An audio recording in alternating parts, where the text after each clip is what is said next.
What you just said is one of the most insanely idiotic things I have ever heard.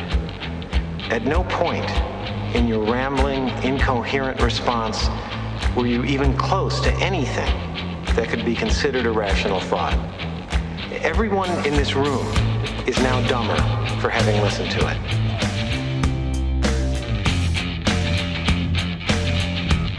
You don't know what that order is, Mr. Trash. I'd show you, but I'm too old. I'm too tired. I'm too fucking blind. If I were the man I was 5 years ago, I'd take a flamethrower to this place.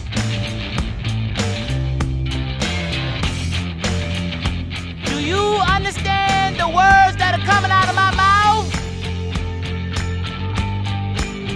You want answers? I think I'm entitled. You want answers? I want the truth! You can't handle the truth!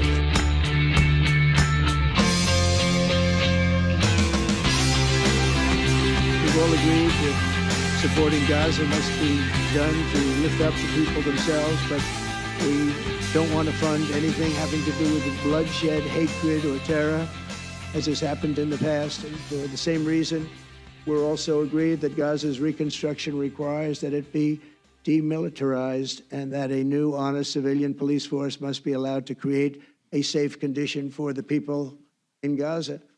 As I said earlier, I intend to be a partner in securing a better future. We're going to be working, you're going to be working with the United States, and we're going to make sure that the Middle East is going to be a safe and secure place.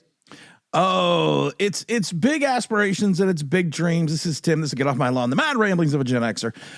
Want to talk about this peace in the Middle East, this deal with the devil, and can you really trust Hamas? Can you really trust the people in Gaza? Technically, can you really trust the Palestinians? That's going to be the big question. One of the best things that came out the last couple days was the release or the patriation of the 20 remaining Israeli hostages that were taken over 2 years ago, that were held in captivity over 2 years ago, that were held in tunnels, who had not seen the daylight, who were tortured daily for 2 years by Hamas. And I always think of these sympathizers that you see on the streets. You remember people tearing down posters. You remember people still chanting from the river to the sea, not knowing exactly what the fuck they're even chanting about. You are dealing with people with humanity that, in my mind, are so inhumane, they don't deserve humanity. But to bring peace into the region, Trump and his team secured this deal with Hamas, secured this deal with Israel. Hopefully Hamas will abide by the rules and the 19 remaining points of this deal. But I already have my concerns. Evidently, the last couple days, Hamas has carried out public executions. I shouldn't even say the last couple days. That they have covered out. They've carried out public executions hours after this peace deal was signed. And these were in places that the IDF had moved out. The Israeli troops have moved away, have fallen back to the safe line. And there is video coming out showing men badly beaten, kneeling in front of the streets, and each shot in the back of the head by Hamas gunmen as the crowd cheered. These were people that the terrorist group, because Hamas is still a terrorist group, were saying and claiming these were criminal collaborators with Israel. Well, that sounds like a peaceful solution. So among the people that were murdered were basically responsible for recruiting agents to a rival non-Hamas aligned militant group, which the Israelis said, which Israelis have come out and said. And they're like I said, this is all following the withdrawal of the IDF. And they're quick, and there's rumors and speculation that Hamas is quickly looking to reassert its control over Gaza, targeting the clans or the family-based groups, armed militant groups that kind of gained strength and popped up during this conflict or war, because that's what it is. It's a war. And this is what's going to happen. You have with this withdrawal, and I do not agree with the withdrawal. And I understand why you did it. You wanted to bring home the hostages. You wanted to try to bring peace to the region. But as soon as you withdraws the Israeli troops, the IDF, there is going to be a power struggle. There are clans within this region that are now going to be fighting for power. Fighting for control over Gaza. There are what they're referring to as massacres in the streets by Hamas. Now, Trump came out and suggested that he had given Hamas approval to manage internal security in Gaza as it sees fit, as part of the peace deal to return the remaining living hostages to Israel. It's one of those things. Can you truly make a deal with the devil? The answer is no, because the devil's always going to lie. He's always going to deceive you. He is always going to think that you have control when there is no control. The only way to end this conflict that was started by Hamas, by the Palestinians, is total annihilation, is to maintain complete control. Does anyone really think that Hamas is going to lay down their arms as part of this peace agreement and go away peacefully? No. It's not going to happen. And I'm not sitting there telling you that this is not a good thing. I'm not sitting there and telling you this is not a great thing. If there is any opportunity for peace, this should, this should happen. But there's also other rumors and speculation that Hamas has deployed 7,000 troops to cleanse Gaza. And again, like I said, this is all because we're creating it's like Vietnam. We are creating a power vacuum. This is a recipe for civil war. And it doesn't matter unless you have some total control by some occupying force. It doesn't have to be the IDF. It could be a multi-coalition, force. It doesn't have to be NATO, but it could be a multi-coalition force. But you have these groups. Let's have no bones about this. During the war in Gaza, this recent war in Gaza, even beforehand, you had people go into Gaza and speak to the Palestinians about the Israelis, about everything else. And I believe it was something crazy, like 90% of the people that they spoke with all said that the Israelis deserve to die and they should be wiped off the planet. These are the people that we are claiming humanitarian aid to. These are the people that we are looking to restore order in Gaza, as Hamas is trying to claim and restore its own order in Gaza. You cannot deal with this. Now, phase 2 of the peace deal calls for the disarmament of Hamas. But so far, the terrorist group, they have rejected the idea, seeking further talks to the next step. Well, that sounds promising. And I understand why Israel released 2,000 Palestinian prisoners, including those charged and convicted of murder and terrorism that was part of the hostage exchange. I understand that. I get it. It seems like a large number to give up for 20 people, but you have people, like I said, that were violently removed from their homes. You have one gentleman who just came back after the 2 years of being held hostage, and the only thing he spoke about that kept him going was seeing his wife and his young daughter, only to find out when he returned that Hamas murdered his wife and daughter in the bunker as he was taken captive. There is something very wrong with that. I am not one of these people that is a warmonger. I'm not one of these people that you said, that think that you can't achieve peace, but sometimes you have to achieve peace through strength. And sometimes you have to eradicate something. It's like termites. You don't leave a termite. You don't decide that you're going to kill all the termites in your house, but 2, because you feel bad for the termites. No, you eradicate all the termites. And you hear the stories of the hostages who basically recount brutal daily beatings, starvations, not being able to shower, not being able to see the sun, digging their own graves, having an understanding if the IDF is anywhere near their location, that Hamas soldiers are told to murder the hostages instead of allowing them to return. And then, like one gentleman was saying, the treatment even grew harsher once IDF resumed ground operations in March. It's crazy to think about this. They had times where they were forced to cook food for their captives and not have anything to eat themselves. It's disgusting beyond belief what these people went through. And to think that we exchanged, or the Israelis exchanged 2,000 convicted criminals. These are some people that were convicted of terroristic acts within Israel, tried and convicted.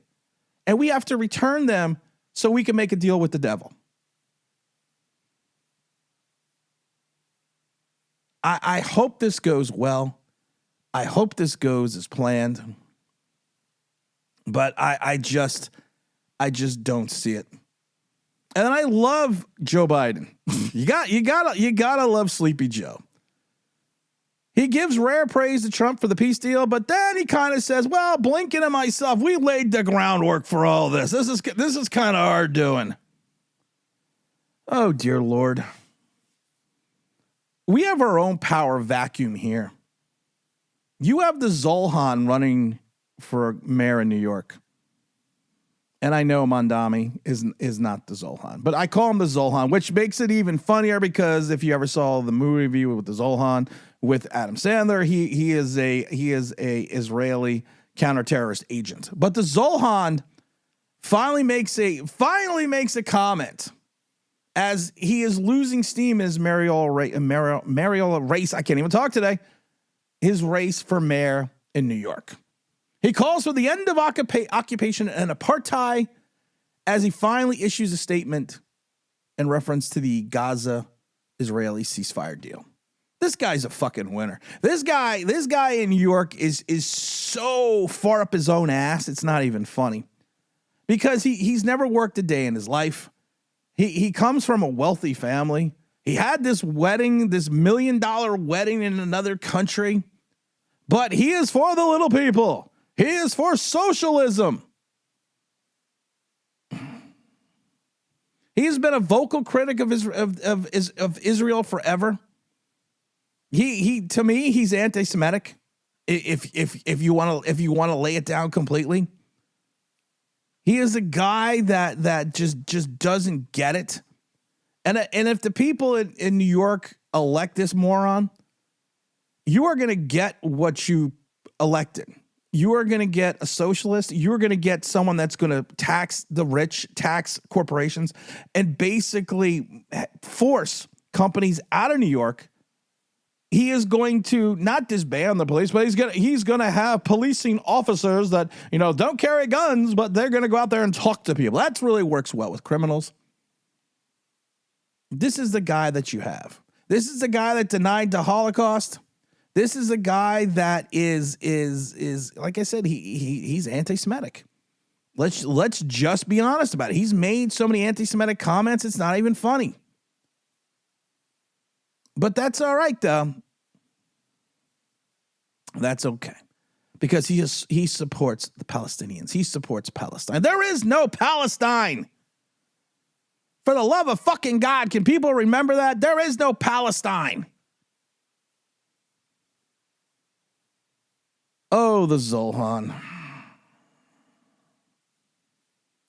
I found it funny the other day. I was Googling stuff, and AI always makes me laugh because you look at it and you're like, yeah, this is the most liberal shit that I've ever seen. jokingly, because of everything going on, I typed in and went to the open AI mode on Google and typed in wars under the Biden administration. And then I also typed in wars started under the Biden administration. And I love it because they talk about how when you type it in for Biden, they talk about how there is a broader term to be used, and the term war should be expanded, because while there were multiple conflicts under the Biden administration, none could be directly attributed to Joe Biden himself or the Biden administration himself. And I love it, though, because you have to go a little bit more in depth and detailed, because when you type it in, it's almost like, well, there was nothing that, started under Joe Biden. And then you finally get it, and you finally type it in the right way, and it says, since the beginning of the Biden administration, the United States has withdrawn from Afghanistan. Now, the question is, new wars started under the Biden administration. He successfully navigated wars in Ukraine and Gaza and conducted counter-terrorist operations in other countries. That's not the question I had. The question I had is, what are the new wars that were started under the Biden administration? And again, I typed it in, new wars started, and we're going to type it in again, under the Biden administration. And I'm hoping this is going to change the metrics or change the thought process, because it's silly. It's kind of stupid, because you type in Trump, you got to wait and see what happens, because it goes a whole different direction. Because then they start talking about, if you type that in, they'll say, here are the top U.S. counterterrorism operations under Joe Biden. No, that's not what I typed in. I typed in new wars started under the Biden. We're going to type it in again. Come on, OpenAI. That's why you gotta love Google, under the Biden administration. So you start waiting, it goes through, it's thinking, it's kicking, and it says, note, I love this one. This is the best one. You type it in, new war started under the Biden administration. While no major, this is reading directly from Google itself. And I'm going to rephrase that again. This isn't under Google. This is the AI mode under Google.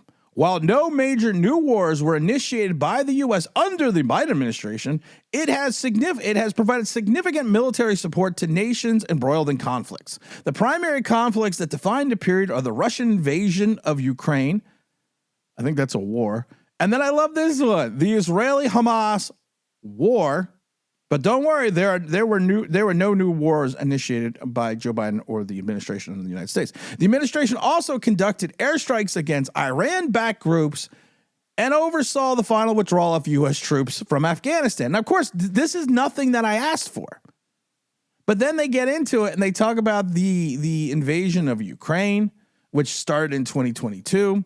They talk about the Israeli-Hamas war, and the only other thing they talk about is the end of the war in Afghanistan. Then everything else, and there's like 17 other things that have gone on under the Biden administration, they list those as counter-terrorist operations. Now you type in new wars started, I love OpenAI, under Trump, because it's just so fucking stupid. Just type in new war started under Trump. And again, this thing goes for and I love it because the first thing it starts is, although former president and current president Trump often asserts that he's avoided starting new wars, his administration overtook significant military actions and presided over periods of heightened conflict. These occur in the context of ongoing conflict and the rising particular tensions in the Middle East and East Asia. Where do you think that came from? It came from the previous administration. It came from the Biden administration. It literally, and this goes in talking about the deployments in Yemen. This talks about the North Korea tensions. This talks about Al-Shabaab. This talks about the war in Afghanistan. This goes into ISIS counter campaign terrorism. This goes into the Iran, Iraq. This literally goes into everything. This is why OpenAI is full of shit. This is what, and I should say AI mode on Google is full of shit. We've known there's this liberal gap, this liberal bias in it. We understand that. We get that. We're not stupid. But this is how you teach children. I go back and I think about it. There was encyclopedias that were put out years ago that were wrong. That the data that they just made up. I mean, truly, they just made up information. I can't remember the name of the book, but part of it also was there was multiple areas in the Encyclopedia Britannica that they just got shit wrong, and they didn't even hide it. They literally tried, they literally just made shit up. Now, the Encyclopedia Britannica and the other encyclopedias is how we learned in the 70s and the 80s. The Encyclopedia Britannica has been around for 260-something years, but this is how we learned. This was the information we got, and they just made shit up. So to me, OpenAI is just doing the same fucking thing, but not slightly, but really slanted to the left.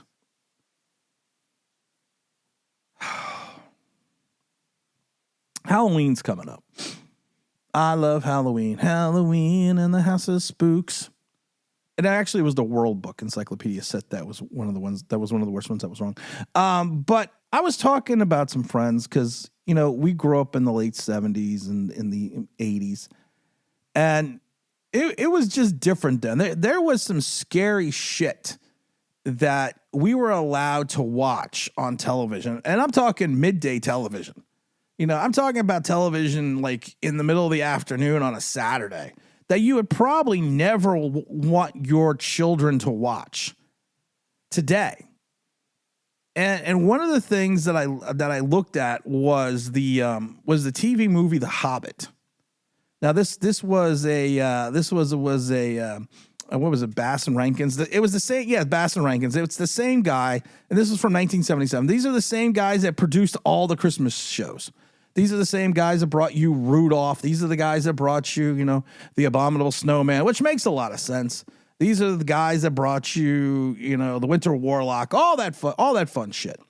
And of course, this is the story of Bilbo Baggins living in the Hobbit hole, goes off to Gandalf, and they've redone it. They've redone it ad nauseum with Peter Jackson over the last couple of years, or more than the last couple of years, like some going on like 10, 15 years.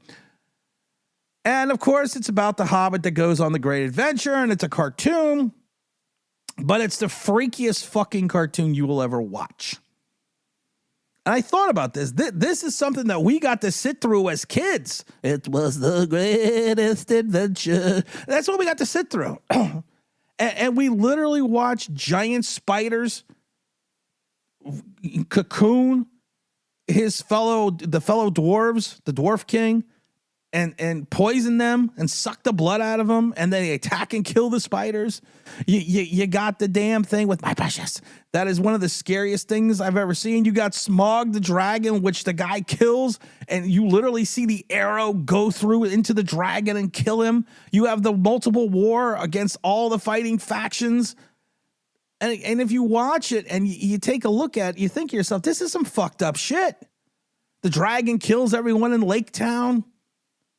And this was something that as a 9-year-old or a 10-year-old or an 8-year-old, you were watching on a Saturday afternoon or a Tuesday afternoon. There was no parental supervision on this as the goblins rode in on the wargs. It was one of the freakiest things you had ever freaking seen in your life. But it was normal. I tell the story that I'm not afraid of a lot of things in this world. One of the things I'm afraid of are spiders.